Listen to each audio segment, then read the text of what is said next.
Font de la Portaferrissa.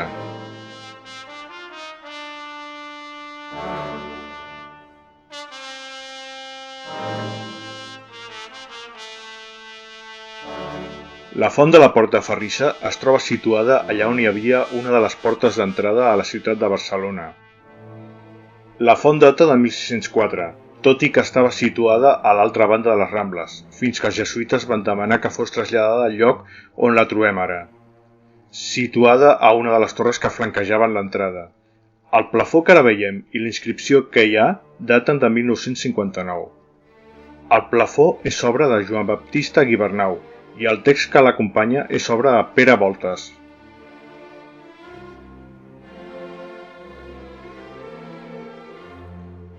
Text de Pere Voltes.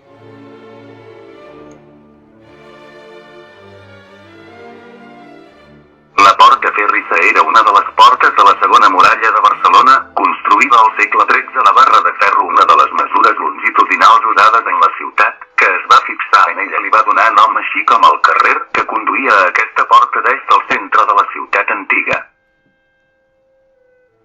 El carrer Portaferrissa es van construir a principis del segle XVI a la Casa Gralla Vell, edifici platerès desaparegut en obrir-se al carrer del Duc de la Victòria, i la Casa Pinós del Marquès de Barberà, derruïda també a mitjan segle XIX, la construcció del Palau Moia, avui comilles, el 1774, va motivar l'enderroc de l'antiga porta.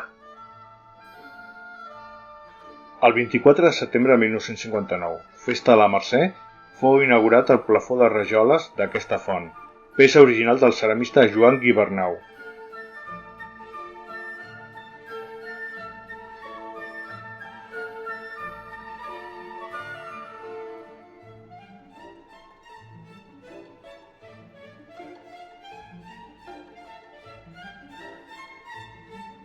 La fuente de la Portaferrissa se encuentra ubicada allí donde había una de las puertas de entrada a la ciudad de Barcelona. La fuente data de 1604, aunque estaba situada al otro lado de las Ramblas, hasta que los jesuitas pidieron que fuera trasladada al lugar donde la encontramos ahora, situada en una de las torres que flanqueaban la entrada. El panel que ahora vemos y la inscripción que hay datan de 1959. El panel es obra de Joan Baptista Guibernau y el texto que la acompaña es obra de Pere Voltes. Texto de Pere Voltes. La Portaferrissa era una de las puertas de la segunda muralla de Barcelona, construida en el siglo XIII. La barra de hierro, una de las medidas longitudinales usadas en la ciudad, que se fijó en ella, le dio nombre así como a la calle que conducía a dicha puerta desde el centro de la ciudad antigua.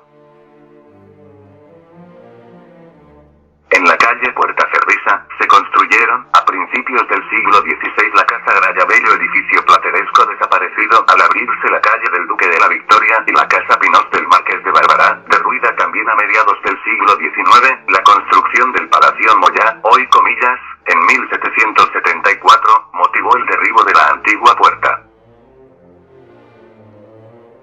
El 24 de septiembre de 1959, festa de la Mercè, fue inaugurado el panel de azulejos de esta fuente, pieza original del ceramista Joan Guibernau.